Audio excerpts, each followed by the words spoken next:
Huyu ndiye King Von, msanii maarufu anayeogopwa zaidi duniani mwenye historia ya mauaji ya kutisha. Kati ya watu ambao wamefanikiwa sana kwenye mziki wa rap unaofahamika kama Chicago Drill ni pamoja na King Von, msanii anayetisha zaidi nchini Marekani. Mziki huu unachukuliwa kama mziki wa wasanii kutoka maeneo hatari zaidi nchini Marekani kwa sababu wasanii hawa wamekuwa wakiimba nyimbo za matukio hatari ambayo yamekuwa yakitokea mtaani kwao. Baadhi ya matukio ambayo yamekuwa wakiyaimba yamekuwa yakiendana na matukio ambayo yamekuwa yakitangazwa kwenye vyombo vya habari na kupelekea watu kuanza kuwa makini kwenye simulizi za kutisha zinazosimuliwa kwenye mashairi ya mziki huo wa Chicago Drill. Vijana ambao wanahusika kwenye matukio hayo, baada ya kuona kwamba maisha yao yanawavutia mashabiki wengi duniani, waliamua kuingia kwenye studio na kuanza kusimulia matukio halisi ambayo wao wamekuwa wakiyafanya. Na kuna baadhi ya wasanii walifika mbali zaidi na kutoa siri ambazo zilipelekea mpaka wakaingia kwenye matatizo na vyombo vya sheria. Moja ya vijana katili ambao walikuwa wanaogopeka zaidi kwenye mitaa hii ya Chicago ilikuwa ni pamoja na kijana ambaye alikuwa anafahamika kwa jina la King Von. Kijana huyu inaaminika kwamba ndiye alikuwa kiongozi ambaye anasimama mstari wa mbele kutekeleza mauaji ambayo kundi lao lilikuwa likiyafanya. Anafahamika kama ni mtu ambaye anafurahia mauaji ambayo alikuwa anayafanya na kuona kama ni mchezo wa karata. Kijana huyu alianza kufanya mauaji haya kama sehemu ya kulipiza kisasi, lakini baadaye akaanza kushindana na wenzake ni nani ambaye ana idadi kubwa ya watu ambao amefanikisha kuwatoa roho. Lakini baadaye ikawa ni kama sehemu ya kujiburudisha wenyewe, lakini baadaye mziki wa drill ukafanya vijana hawa waanze kufanya mauaji kama sehemu ya kujitafutia umaarufu. Kwa mujibu wa nyimbo zake, aliweza kuthibitisha kwamba ameshaua zaidi ya watu 7 kwa kutumia mkono wake mwenyewe, lakini watu ambao wanaishi karibu naye waliweza kudai kwamba idadi iliongezeka zaidi baada ya kuingia kwenye sanaa na kufanikiwa kupata hela nyingi ambazo zilipelekea kufanikisha mauaji zaidi katika mtaa wake. Matukio ya kijana huyu sio kwamba yalichukuliwa kama mauaji yaliyofanywa na mtu hatari zaidi, ila yalichukuliwa kama mauaji yaliyofanywa na shetani ambaye anaishi kwenye mwili wa binadamu. Simulizi ya maisha ya King Von ni simulizi ya kutisha sana, simulizi ambayo iliwafundisha wasanii wa Chicago Drill kwamba kuna tofauti ya kuimba matukio ya kutisha na kuishi kwenye uhalisia wa matukio hayo. Tunaenda kuona sababu iliyopelekea King Von kutoka kuwa kijana mdogo mwenye ndoto za mafanikio mpaka kuwa shetani anayefurahia kumwaga damu za watu. Jina lake halisi linafahamika kama Dion Daquan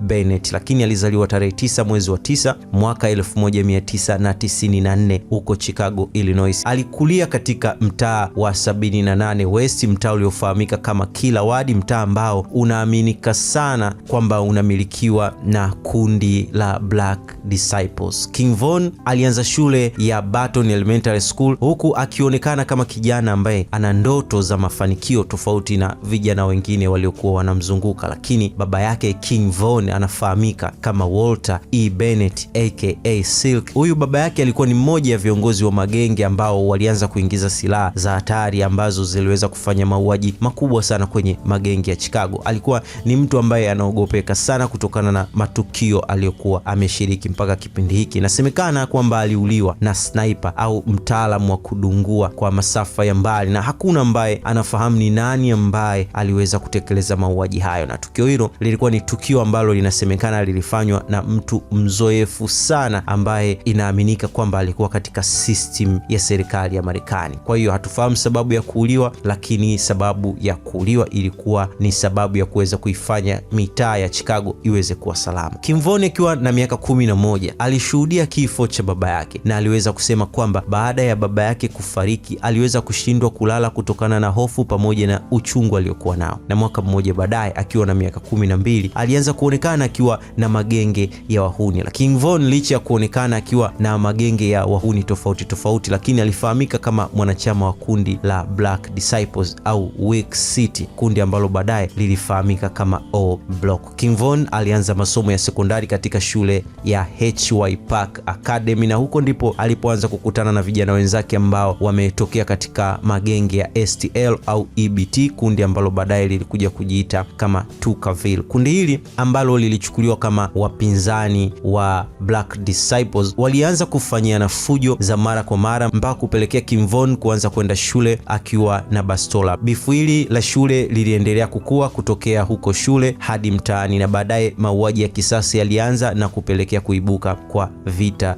ya umwagaji umwagaji damu katika mitaa ya Chicago. Katika kipindi hiki King Von alianza kuingia kwenye matatizo na serikali. Akiwa na miaka 17 aliweza kukamatwa na polisi kwa tuhuma za wizi wa kutumia silaha, lakini pia aliweza kuingizwa kwenye gereza la watoto wa Tukutu, gereza ambalo lilikuwa linaendeshwa katika mfumo wa kijeshi, na kufanikiwa kutoka mapema baada ya kutumikia kifungo chake. Baada ya kuachiwa huru aliweza kukamatwa tena, na huu ulikuwa ni mwezi wa kwanza mwaka 2011 na kuweza kukaa jela kwa muda wa miezi 15, na mwaka 2012 aliweza kuachiwa huru na kukaa mtaani kwa muda kidogo na kurudishwa tena gerezani. Katika kipindi hiki vijana hawa wa Wick City pamoja na STL walikuwa ni vijana wadogo ambao walikuwa ni wapinzani, lakini walikuwa ni vijana ambao walikuwa pamoja na walikuwa wanafahamiana vizuri sana, lakini vijana hawa walikuwa wanaonyeshana ubabe pamoja na kuleteana upinzani kwenye kila kitu ambacho walikuwa wanafanya. Kuna muda walipigana na kuna muda walitupiana vijembe kwenye mitandao ya kijamii, lakini hakukuwa na upinzani wenye nia ya kufikia hatua ya kutoana roho. Kipindi hiki ambacho King Von alipokuwa gerezani, kundi hili la O Block lilikuwa linaongozwa na kijana anayefahamika kama O.D. Perry. Kiongozi huyu hakutaka kundi lake liendelee vita hii ya kitoto ambayo ilikuwa inaendelea. Walitaka kutuma message kwamba ukicheza na kundi lao utakuwa kwenye hatari ya kupoteza maisha. Siku moja O.D. Perry akiwa na wenzake kwenye mizunguko ya hapa na pale, waliweza kukutana na kijana mdogo mwenye umri wa miaka 15 anayefahamika kama Tuka akiwa kwenye kituo cha basi, na baada ya kumsogelea waliweza kumfyatulia risasi na kupelekea kupoteza maisha pale pale. Kijana huyu hakuwa mwanachama rasmi wa STL, lakini aliwapenda sana wanachama wa kundi hilo, na kipaji chake cha kuimba kiliweza kuwavutia sana vijana hao, wakiamini kwamba siku moja kundi hilo litakuja kuwakilishwa na kijana huyo wa STL. Kwa hiyo kifo cha kijana Tuka kilikuwa ni pigo kubwa sana, na si kwa sababu alikuwa kijana mwenye kipaji, ila wanachama wote wa STL walimchukulia kama mdogo wao. Tukio hili liliwakasirisha sana, na inaaminika kwamba kijana huyu ndiye alikuwa sababu ya kuanza kwa vita kubwa kati ya makundi haya mawili. Inasemekana kwamba vijana wa STL walikuwa wanakusanyika kila siku kwenye kaburi la Tuka kwa ajili ya kuomboleza, huku wakipanga mipango ya kulipiza kisasi na kuamua kubadilisha jina lao na kujiita Tukaville. Baadhi ya wasanii wa O Block kama Chief Keef waliweza kutumia jina la Tuka kwa ajili ya kuwadhihaki STL na kujisifia kwamba wao ndio waliomuondoa kijana huyo na kufanya waweze kubadili jina lao. Jina la Tuka lilizidi kusambaa mtandaoni pamoja na kwenye nyimbo za wasanii wa drill kama sehemu ya kumdhalilisha Tuka pamoja na kulidhalilisha kundi hilo la Tukaville. Kitendo hiki cha kuwadhalilisha kiliendelea mtandaoni, huku kundi hili likiendelea kupanga mashambulizi ya kulipa kisasi, na siku moja kiongozi wao aliweza kujisahau na kuingia mtaani bila ulinzi wa kutosha na kupelekea kupoteza maisha. Kwa hiyo kutokana na umuhimu wa kijana huyu O.D. Perry kwenye kundi lao la Wick City, kundi hili liliamua kubadili jina lao na kujiita nao pia O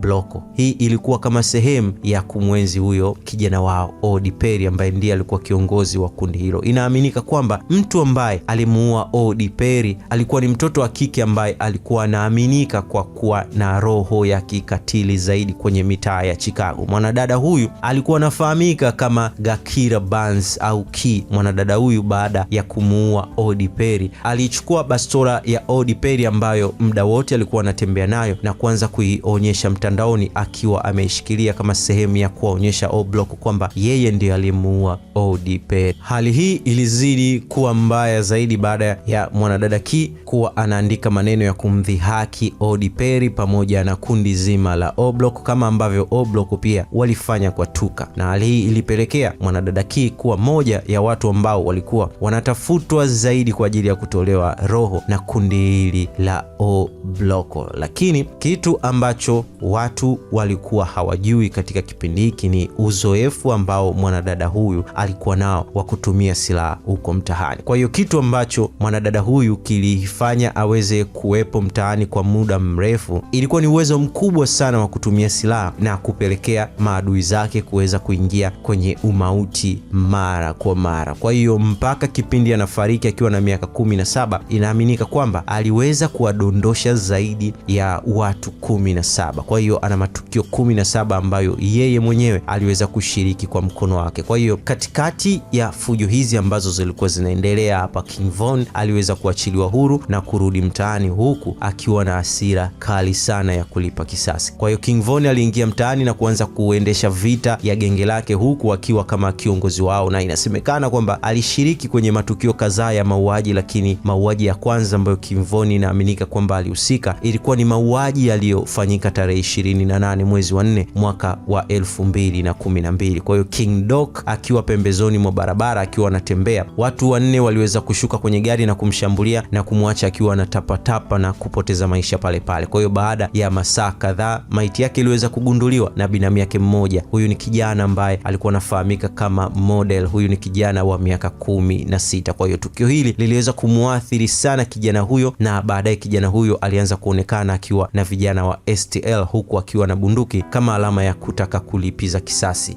kwa O Block. Kwa hiyo katika kipindi hiki cha mwaka 2012 ndipo King Von alipojiunga na Twitter na kuanza kuposti matukio ambayo amekuwa akiyafanya, huku akijitamba kwamba anaua watu kwa jina la Odi Perry kama sehemu ya kulipa kisasi. Aliweza kufika mbali na kusema kwamba yeye pamoja na T-Roy wanaua watu kama ni ishu ya kawaida kabisa. Huyu T-Roy pamoja na King Von ni vijana wawili ambao walikuwa wanaonekana kama mapacha na walitekeleza matukio mengi sana katika mji huu wa Chicago. Siku ya tarehe 7 mwezi wa 8 mwaka 2012 King Von aliweza kutweet tena na kusema kwamba mauaji yananukia na anasikia harufu ya kaburi katika anga la Chicago. Na kesho yake inasemekana kwamba kikundi cha O Block akiwemo na King Von pamoja na T-Roy walionekana wakiwa wanazunguka mtaani kutafuta maadui zao, na wakiwa njiani waliweza kukutana na Toel Joshua ambaye alikuwa ni mwanachama wa kundi la STL na kumshambulia risasi na kuweza kupoteza maisha. Hii ilikuwa ni saa 9:30 usiku, na STL baada ya kupata taarifa za kifo cha Joshua waliweza kuingia mtaani na kuanza kuzunguka kwa ajili ya kumtafuta King Von pamoja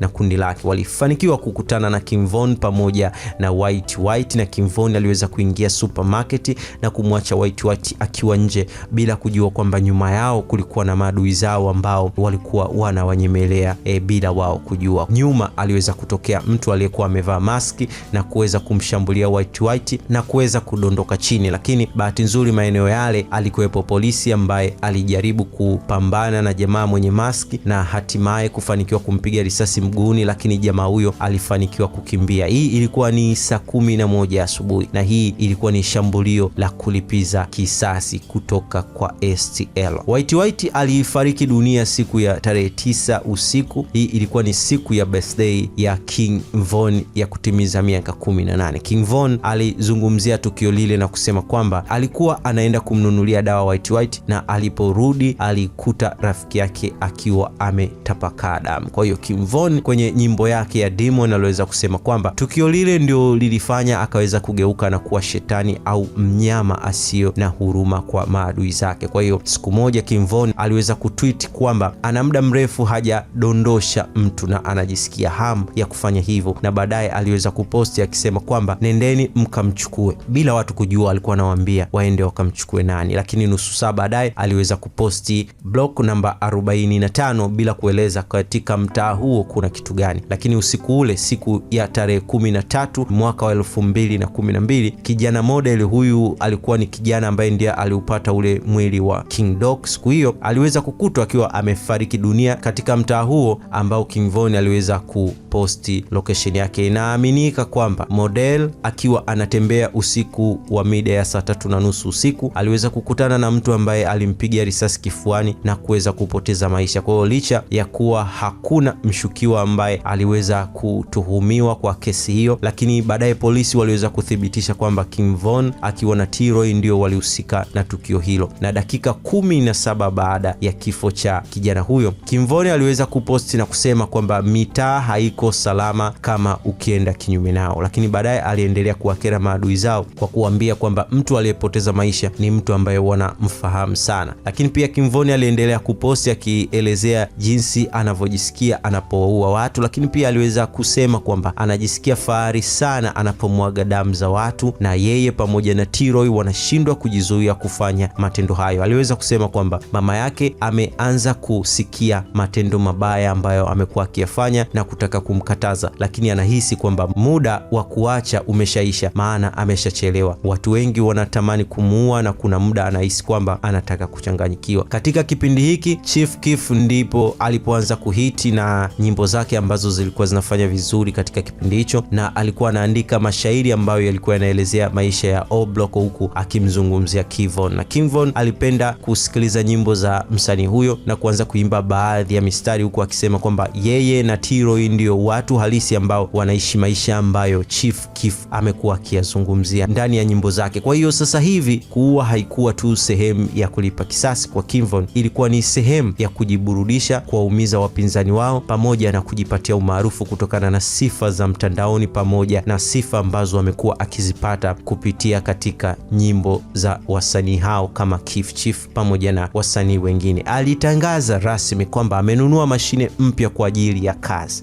na alitangaza kuingia mtaani kuifanyia majaribio, kwa hiyo watu wawe makini. Na tarehe 29 Kivon aliweza kuposti tena na kusema kwamba hivi sasa anamkwepa T-Roy kwa sababu ameua watu wengi zaidi yake, kwa hiyo anataka kufanya mpango wa kuweza kumfikia na kusema kwamba ampe muda wa wiki moja atakuwa ameweza kufikia rekodi yake. Lakini siku moja baada ya kuposti tweet hiyo, Kivon aliweza kumtakia T-Roy heri yake ya siku ya kuzaliwa, na muda wa saa 2:45 usiku Kivon aliweza kuposti na kusema angalia msimamo ni nani yuko juu katika takwimu za kufanya mauaji, ikiwa na maana kwamba aangalie ni nani ambaye ana namba kubwa. Na dakika 30 baadaye, baada ya kuposti tweet hiyo, taarifa zilianza kusambaa kwamba P5 au Crack au Derek Johnson amefariki dunia kwa kushambuliwa na risasi kadhaa. Kivon aliamka asubuhi na kuendelea kuposti kwamba anawafuta maadui zake kama amewachora, na baadaye akaposti kwamba kwenye mpambano unaoendelea anaonekana kuwashinda maadui zake, na baadaye aliweza kuposti kwamba anafanya vile kwa sababu ya rafiki yake Odi Perry, Patun, Sheroidi pamoja na White. Kesho yake Kivon aliendelea kuposti na kusema kwamba Model amekufa mwezi wa 9 na Crack amekufa mwezi wa 10 na ni nani atafuatia mwezi wa 11. Akaweka dash hapo akaandika stay tuned.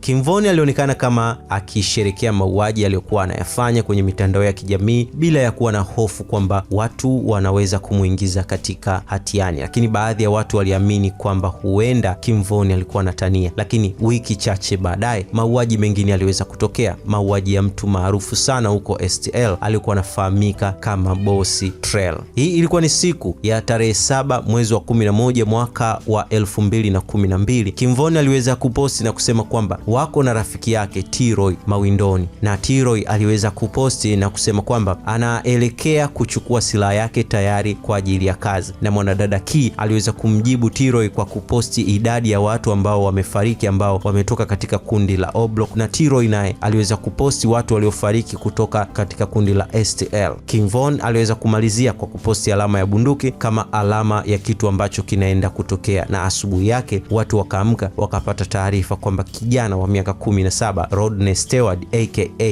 Boss Trail amepigwa risasi na kupoteza maisha. Boss Trail alikimbizwa hospitalini na kujaribu kuokoa maisha yake na akiwa anapigania uhai wake, huku mtandaoni Kivon na rafiki yake waliweza kuendelea kumdhihaki Boss Trail, huku akiandika kwenye mtandao mtu mwingine kapotea duniani. Na baadaye Kivon aliweza kuandika ni kwa nini siku hizi watu hawakati roho kwa muda sahihi. Aliweza kumalizia kwa kuposti kwamba usilalamike ni kwa nini au ni nani kamuua fulani, shukuru Mungu kwamba wewe bado uko hai mpaka hivi sasa. Wakati STL wakiwa hawajasahau maumivu yaliyotokea, Kivon aliweza kuposti tena kama kawaida yake, lakini safari hii aliweza kufika mbali zaidi na kujikuta akiingia kwenye matatizo ambayo yaliweza kumfikisha katika vyombo vya sheria. Hii ilikuwa ni tarehe 19 mwezi wa 11 mwaka wa 2012. Kijana wa miaka 32 anayefahamika kama James Holland aka Lil James akiwa nje ya nyumba yao kwenye mitaa ya South Michigan. Hii ilikuwa ni mida ya saa 2:20. Watu walimfuata na kumshambulia kwa risasi ambazo zilimpiga kifuani na kupelekea kufariki dunia. Dakika 23 baadaye Kivon aliweza kuposti Twitter akiandika Clown S, na baadaye T-Roy aliweza kumalizia kwamba kuna mtu amepigwa risasi, na Kivon aliweza kutweet na kusema kwamba amemdondosha GD wa 5, ikiwa na maana kwamba amemdondosha gangster Disciple watano, na baadaye taarifa zilizagaa kwamba kijana James Holland ambaye yuko kwenye kundi la Gangster Disciples amefariki dunia, ikiwa na maana kwamba mpaka kipindi hiki King Von alikuwa ameshamdondosha kijana ambaye anatoka Gangster Disciple watano. Huyo alikuwa ni mtu watano kufanyiwa vitendo vya mauaji na King Von. King Von aliendelea kujisifia na kuwataja watu ambao wako kwenye kundi la Gangster Disciples, huku akijisifia kwamba yeye ni muuaji hatari zaidi kwenye vita inayoendelea na ndiyo kiongozi wa kundi la mauaji, na yeye ndiye anayesimama mstari wa mbele kwenye mashambulizi ya kila siku. Lakini siku tatu baadaye, baada ya polisi kuona yale mambo yakiwa yanaendelea katika mitandao ya kijamii na vijana wakiendelea kupoteza maisha, hatimaye polisi waliamua kuchukua hatua na kwenda kumkamata King Von na kumfungulia mashtaka kadhaa, ikiwemo makosa ya mauaji pamoja na kumiliki silaha kinyume na sheria. Shahidi pekee ambaye aliaminika kwamba ndiye alishuhudia matukio ambayo yalitokea siku hiyo aliweza kuvamiwa na kuweza kuuliwa. Kwa hiyo wale ambao walibaki, ambao nao pia walitakiwa kuwa mashahidi, walikataa kujihusisha na kesi hiyo, na King Von alionekana hana hatia kwenye kesi ya mauaji, lakini akahukumiwa kwa kumiliki silaha kinyume na sheria, na kitendo hicho kikapelekea aweze kuingia katika kifungo cha mwaka mmoja jela. Hii ilikuwa ni tokea mwezi wa 11 mwaka 2012 mpaka mwezi wa pili mwaka 2014 ndipo alipoachiwa gerezani. Ni nini ambacho kilitokea baada ya kutoka gerezani? Ilikuwaje mpaka akaingia kwenye soko la muziki na kuweza kufanikiwa kuwa msanii maarufu duniani, na ni kitu gani ambacho kilipelekea mpaka akaweza kupoteza maisha? Usisahau kusikiliza video inayofuata. Mimi ni Joseph Skills na hii ni Tricod Media. Usisahau kusubscribe, kulike, kucomment na kushare kwenye mitandao mingine